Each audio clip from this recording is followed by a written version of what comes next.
Hey everybody, my name is Kyle Tamblingson. I'm here with Kurt Andre. We're just getting them loaded on here, so appreciate your patience. I'm here, but no camera. Okay, no worries. Well, thanks for making it. Appreciate it. And we just wanted to go over three pretty effective ways where we can drive efficiency for your community.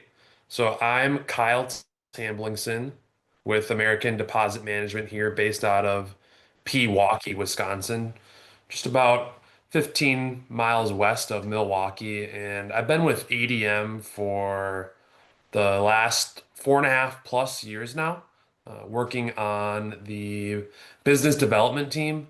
And just a little bit of background, I had started on the banks team with ADM, um, opening CDs, opening bank accounts, uh, on a lower level position, and then within the last 2.5 years, evolved into more of a sales role. So typically working with property management groups, labor unions, which is another niche industry for us, along with nonprofits. But ADM is able to serve really any business that is looking for additional safety and yield on their excess reserves. So property management is a pretty strong space for us, as there's a lot of underserved communities that we're able to help assist. And I'll let Kurt introduce himself as well. Thanks, Kyle. My name's Kurt Andre, and you see my picture there, even though you don't see my wonderful face as I'm speaking. But I have over 30 years of banking and commercial real estate experience, commercial real estate lender, developer, and now entered the property management space, originally from Milwaukee and moved down to Southwest Florida about 6.5 years ago.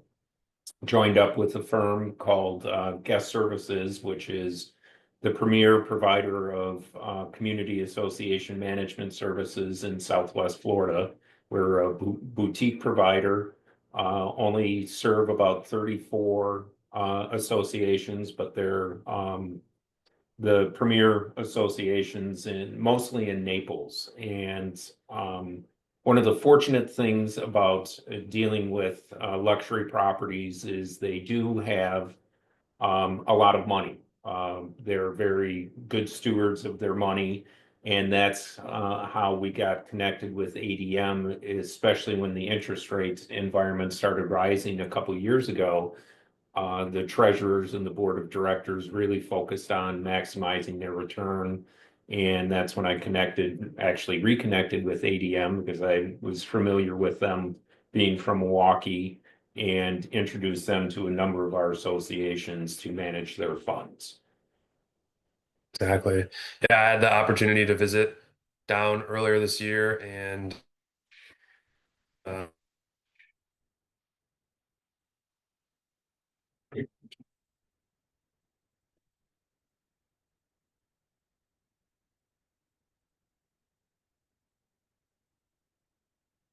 Did we lose you, Kyle?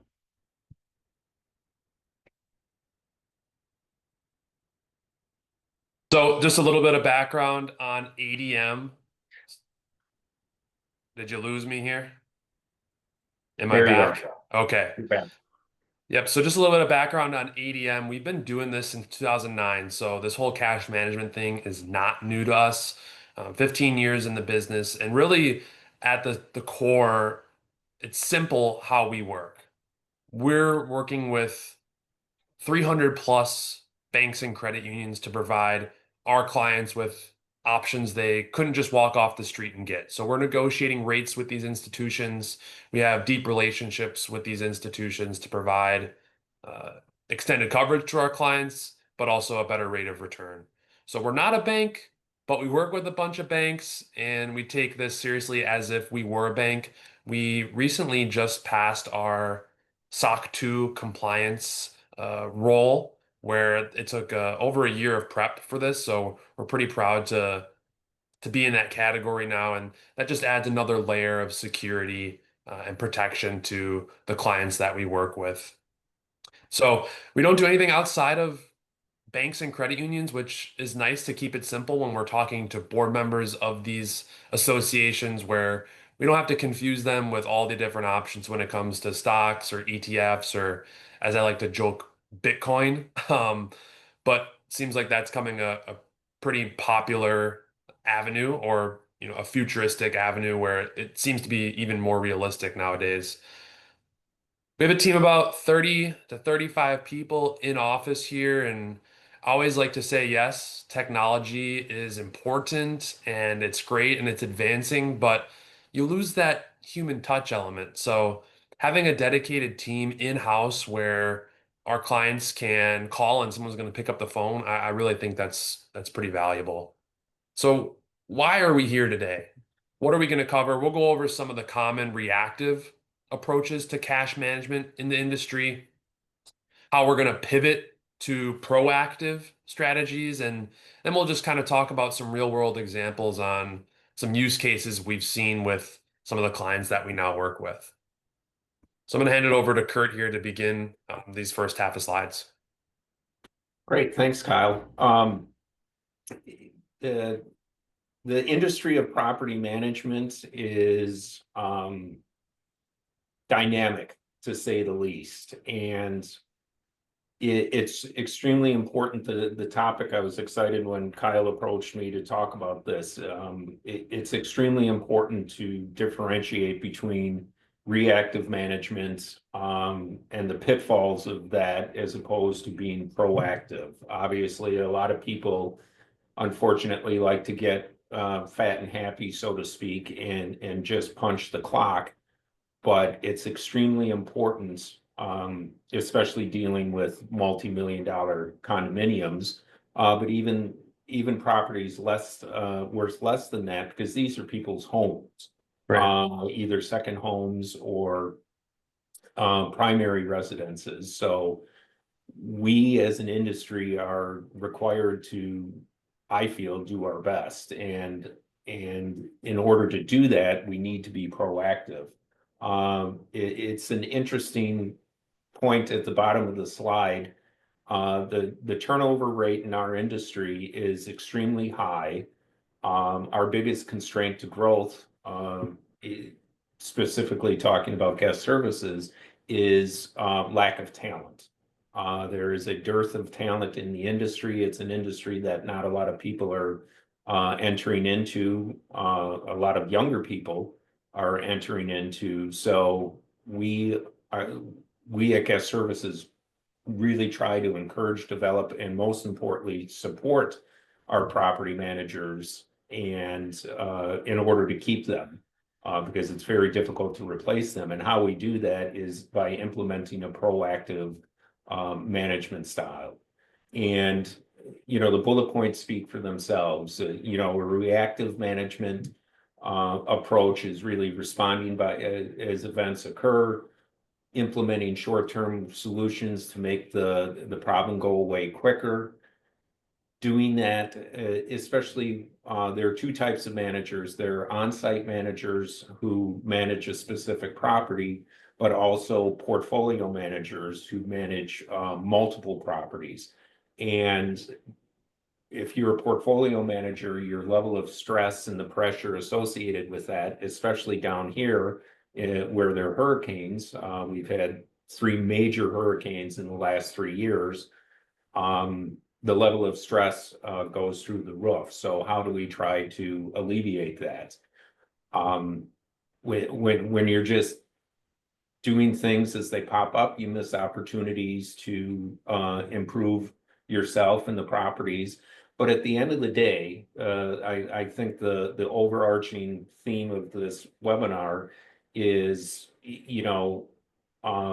saving money for the association so they can invest that and earn a greater return. So obviously, a reactive management approach is going to have greater costs associated with it, whereas a proactive management cost or management approach is much more cost effective. But it's an approach that needs to be implemented with purpose. It doesn't just happen on its own.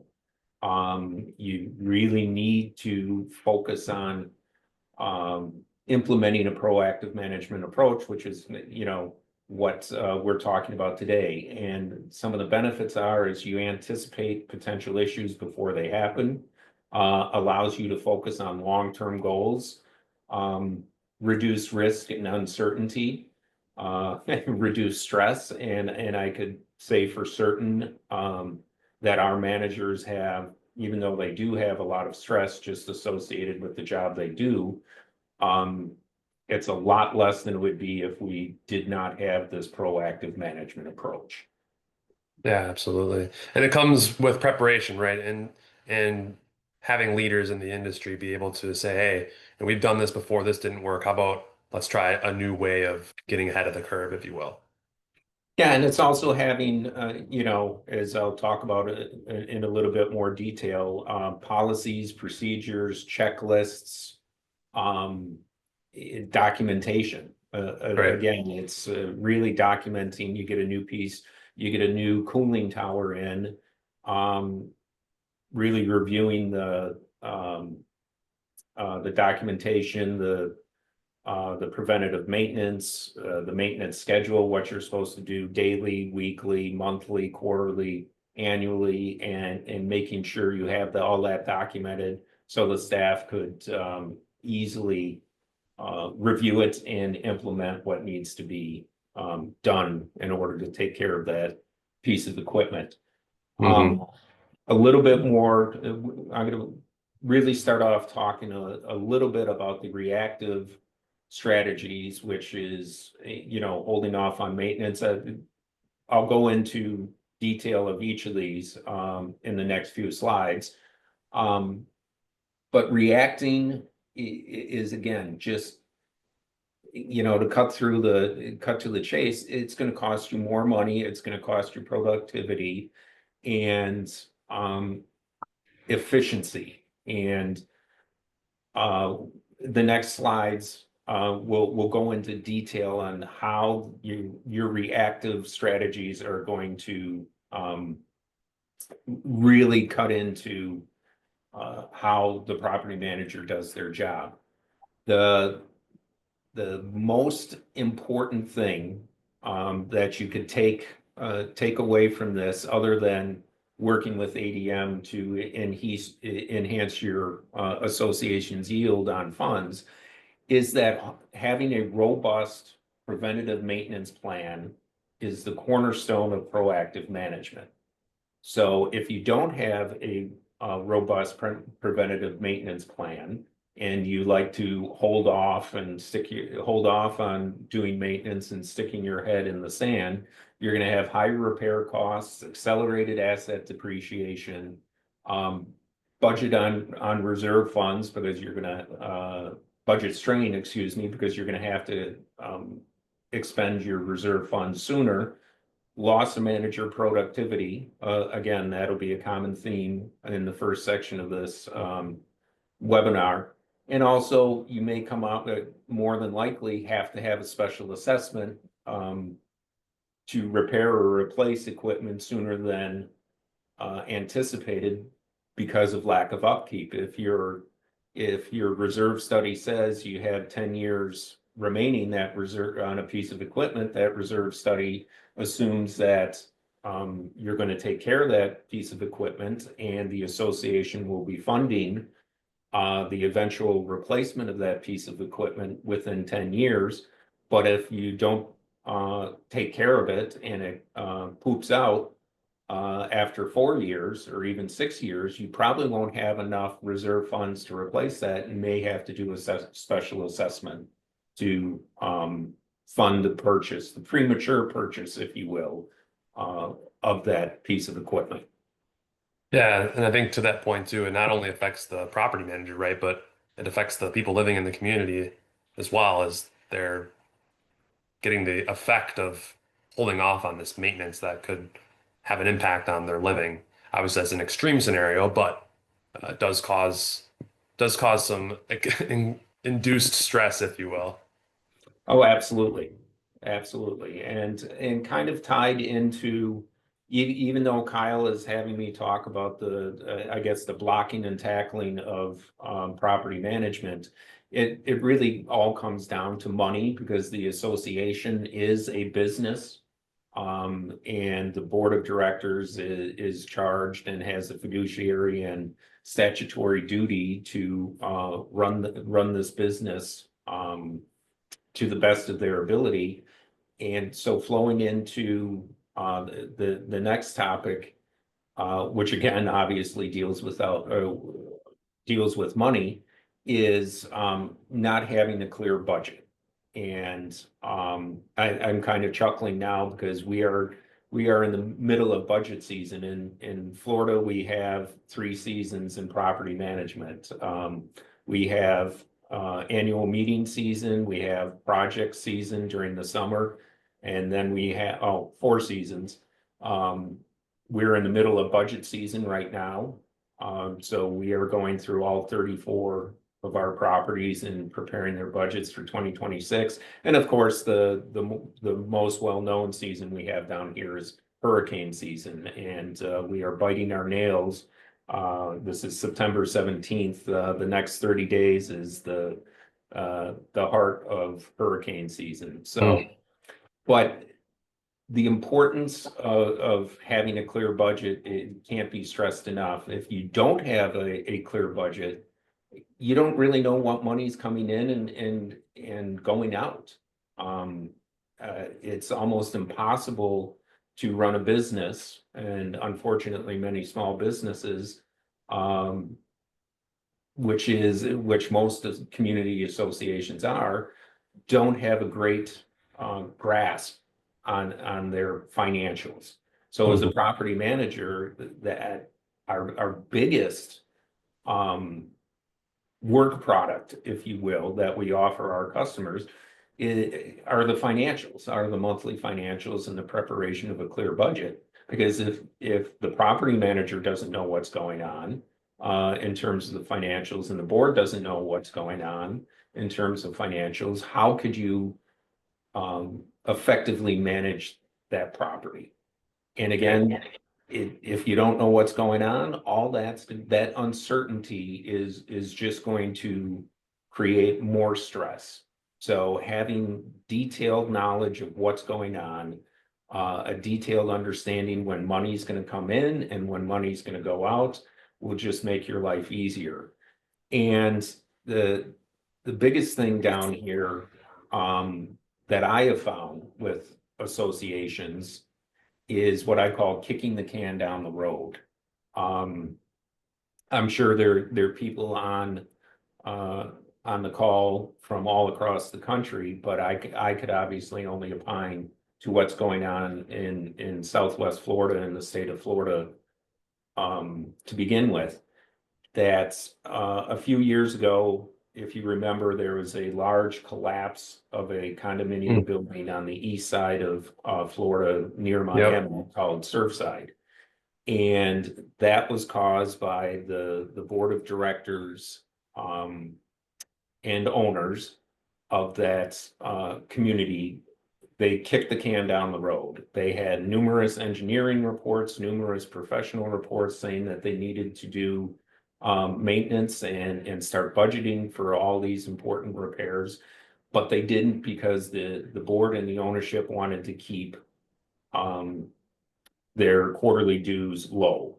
Yes, the cost of living in Florida has skyrocketed. A lot of people, more elderly people, are on fixed income. They can't afford the increase in dues.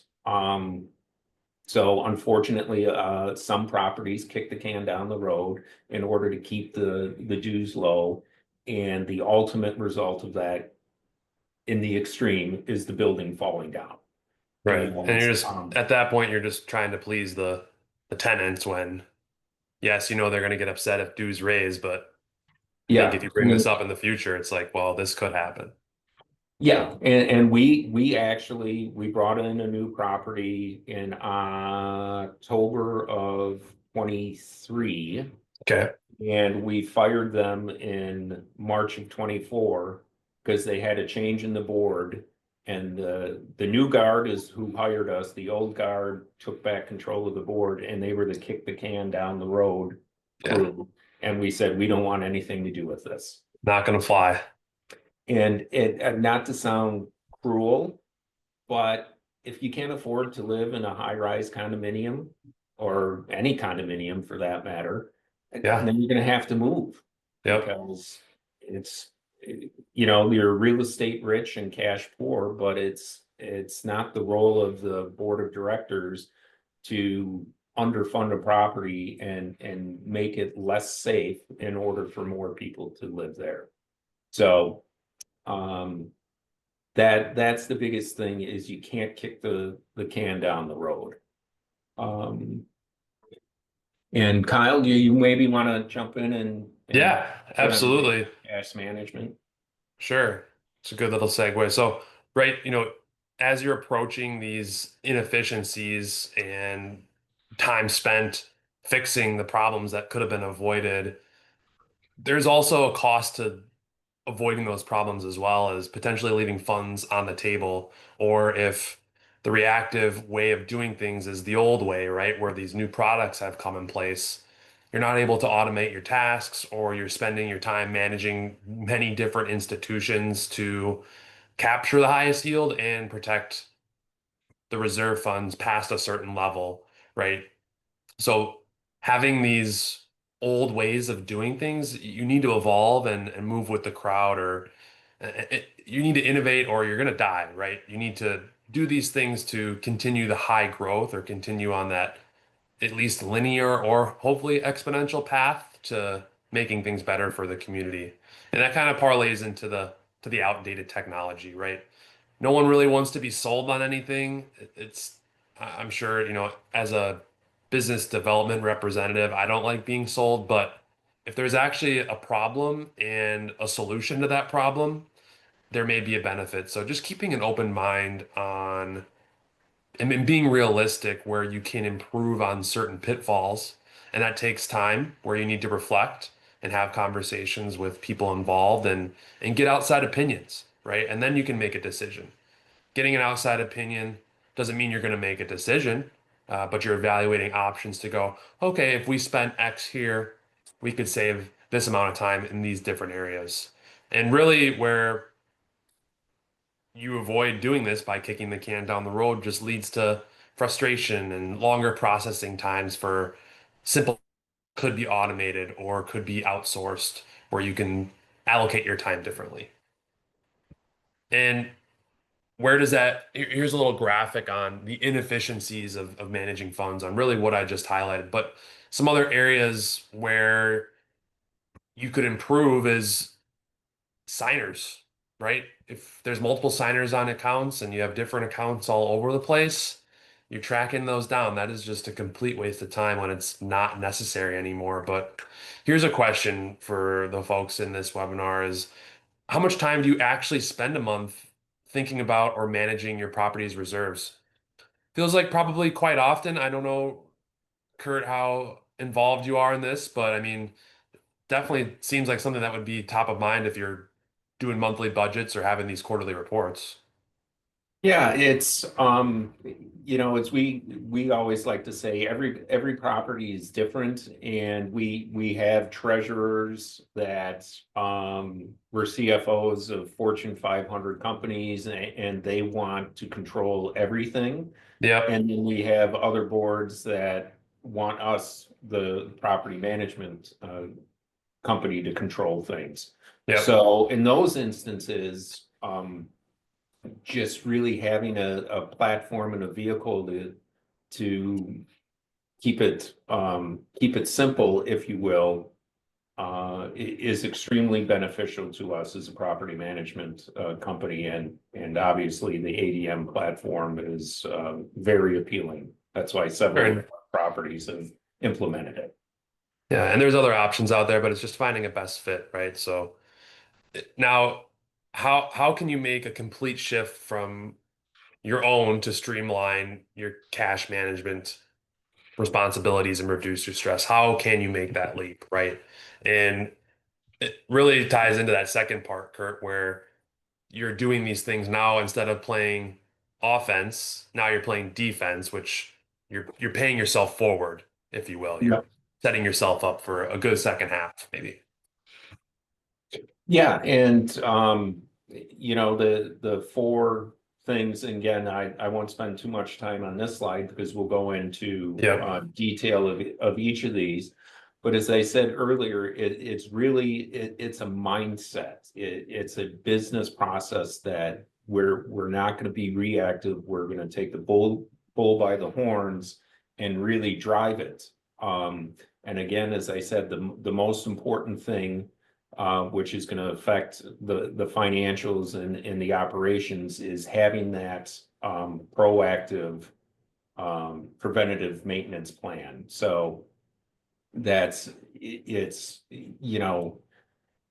it's going to result in lower costs in the future. It's going to make your budgeting a lot more predictable. It's, even though there is more work on the front end, you get what you put in.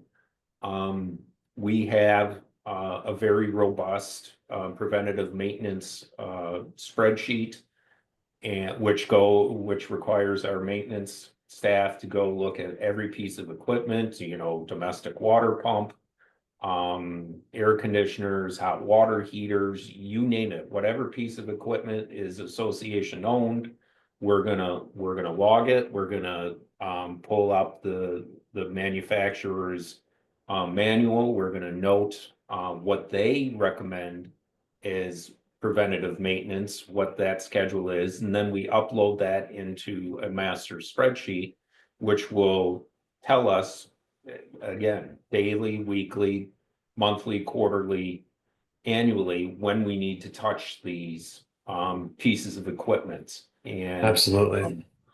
Whenever you could extend the useful life of a piece of equipment, if your useful life is 10 years, if you could get 12 years, 13 years out of it because it's well taken care of, that's just going to benefit you financially. And, at the bottom of the slide, it talks about how we implement that. But again, it's not rocket science, but it's a mindset, I would say. It's really taking the effort to implement this. Hmm. And implementing comes with creating a budget too. You can't just go off on a whim and do these things.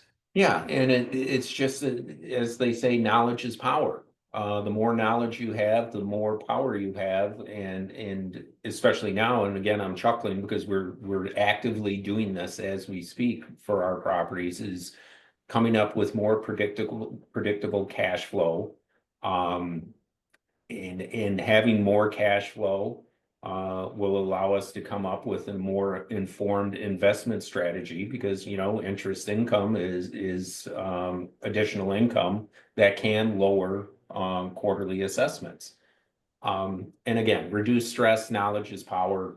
We've hammered that in today. And probably the most important part in the creating of a budget in a proactive um, management style is getting an updated reserve study. I believe statutorily in Florida, it's required every 3 years, but every one of our property does an annual update to the reserve study. Costs are going all over the place. The reserve study engineer will come out and look at every piece of equipment and say, hey, this is well taken care of. I'll give you 15 years of useful life, or if it looks like a piece of junk, he may give you 8. And Right. then useful life differential is important because that affects the annual contribution to reserve. So it's very important.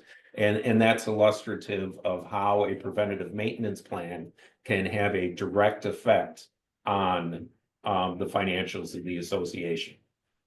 Right. And then I And think now it I'll just pull it goes, off to you. yeah, I think this just goes into playing too with your budget.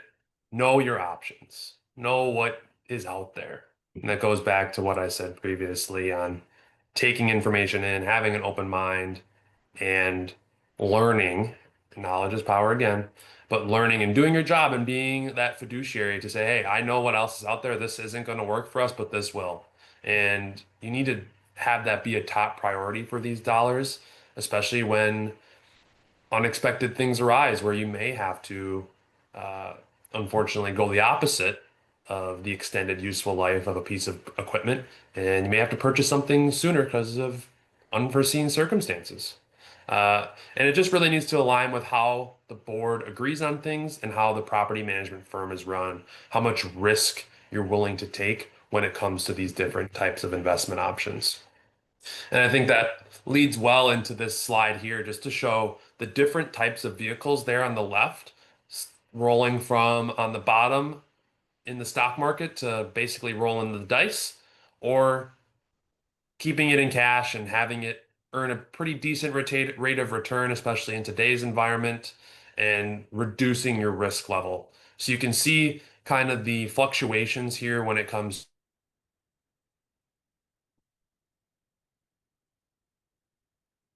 in terms of liquidity as well.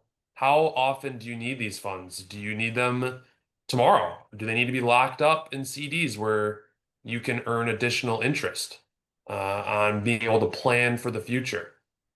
So that far right column gives you some options for what those funds may be good for, right? Money market funds are pretty useful for excess dollars or reserve savings. And you may want to put your funds in the stock market, maybe in a higher value ETF that is for more longer term things after you have that reserve study to say, hey, within 8 years, we're not going to have to touch this bucket of money. What can we do with it? Right. Um, and really what we see is a mix of these work great. And this aligns too with the labor unions I work with. These guys are out. I know this doesn't really go hand in hand, but these guys are out in the field. They don't really know all the options. They're used to working a job that's manual labor. But when they come in to run the union, it's run like a business, just like a property management firm. And they have people that help them make decisions based on their risk tolerance, along with short-term needs and long-term needs. And that's usually a mix of what we have here on this slide.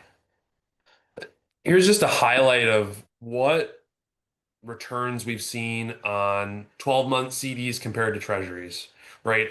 And as you can see here, that green line is the 12-month CD rate average over the past 5 years, along with a treasury rate average, and they're pretty darn close.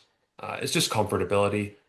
What do you prefer using? Where do you uh, prefer logging into to track these things? How's your relationship with your bank or your broker to purchase these different types of vehicles?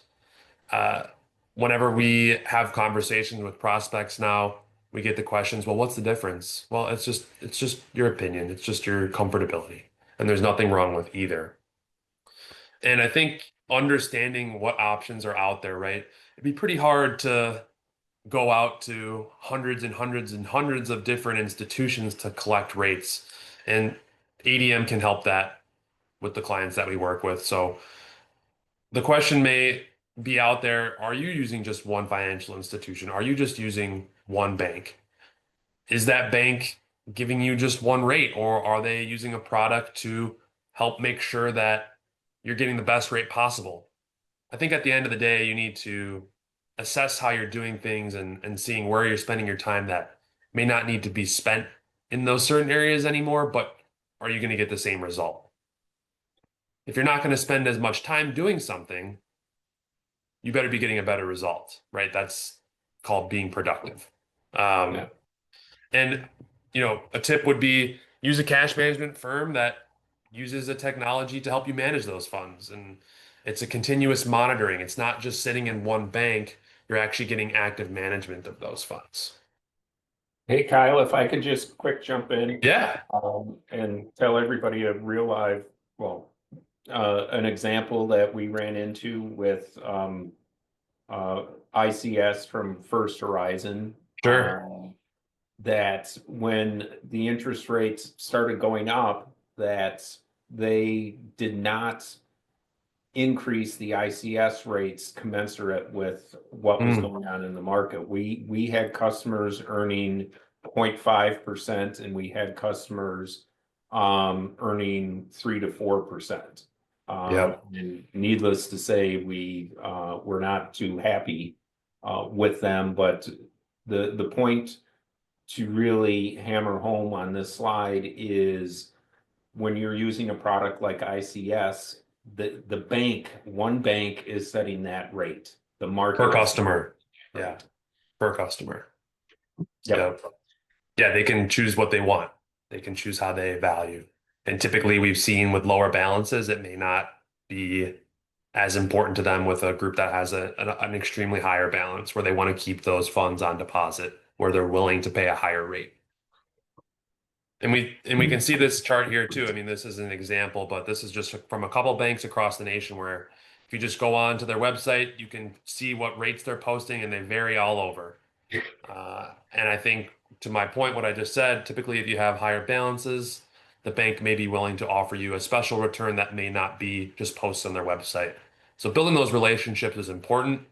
We're using a group that has those relationships already established where you can tap in and gain what they've built and take advantage of that as well. Now talking about safety, right?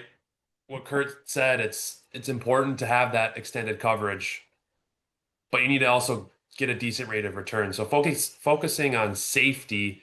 Who remembers when SVB failed? Silicon Valley Bank, the eighth largest bank in the US. Out of thin air, they just went down. The night before they ultimately failed, I had a potential client call me in a frenzy because they had about $8 million in SVB and she had no clue what to do. We ended up opening an account for her, but she never had transferred the money because the bank had froze their accounts because the bank was on a run. They were getting their deposits pulled and people were freaking out. It's almost like insurance. FDIC insurance to car insurance or any type of insurance. You want to have that protection there just in case. Yes, you're not expecting your bank to fail, but it could happen. Most likely not. And protecting those funds past $250,000 is very important, right? And having a partner that can use one account to then send your funds out to multiple banks to get you that full protection across institutions while you're managing one account is a proactive way to handle things.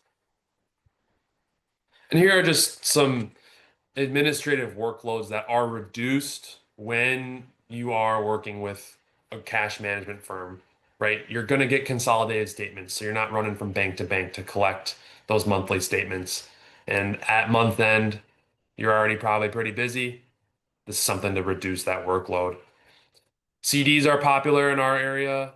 Laddering CDs, planning for projects, 3, 6, 9, 12 months. Those are rolling off. You want to have something that's automated to track all those out there.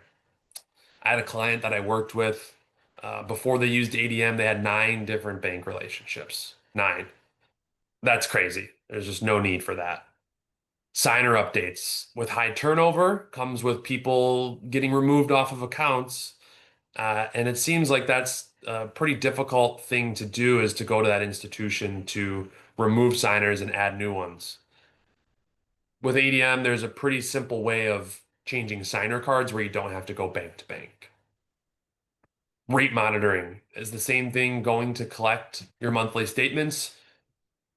Going out and rate shopping on your own is a pretty repetitive task, and keeping tabs on all those different accounts when rates go up or rates go down is important, but it's a waste of time.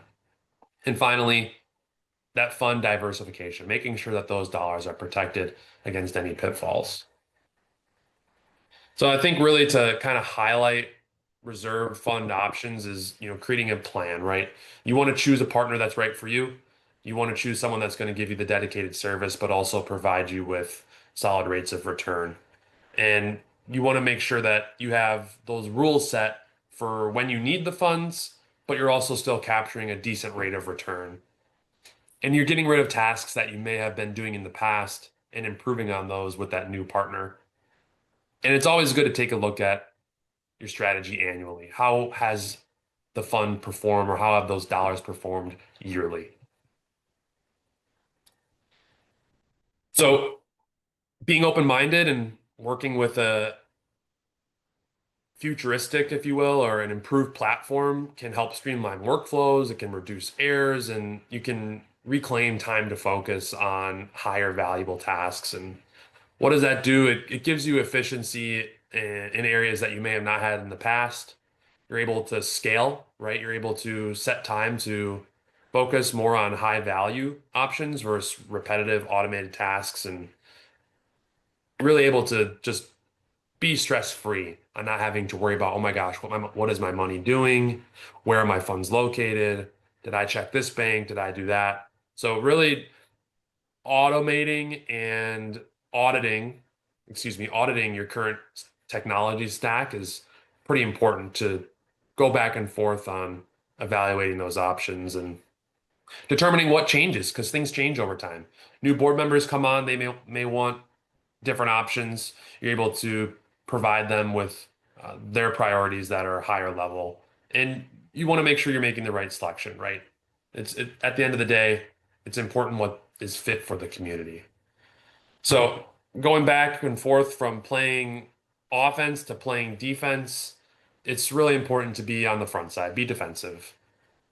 It's really important to have a plan for how to move forward versus preparing and failing, right? You're not preparing, you're failing. So I forget the saying. It's I kind of screwed it up there, but uh, I think we all can relate to being in situations where we may have not done the correct due diligence on something and then getting bitten and kicking that can down the road.